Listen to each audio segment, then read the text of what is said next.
வடக்கு தெற்கு நெடுஞ்சாலையில் சுங்கைடுவா டோல் சாவடி சாலை தடுப்பில் பெருடுவா மைவி கார் ஒன்று மோதி விபத்துக்குள்ளானதில் தனியார் கல்லூரி மாணவன் ஒருவன் மரணமடைந்ததோடு இதர இருவர் காயமடைந்தனர்.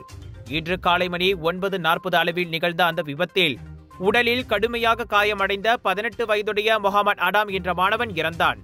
அவனது இரு நண்பர்களான 18 வயதுடைய முகமது அமீருல் மற்றும் 22 வயதுடைய முகமது ஷாமி முகமது யூசுப் காயத்திற்கு உள்ளானதை தொடர்ந்து சிகிச்சைக்காக உடனடியாக மருத்துவமனைக்கு கொண்டு செல்லப்பட்டனர்.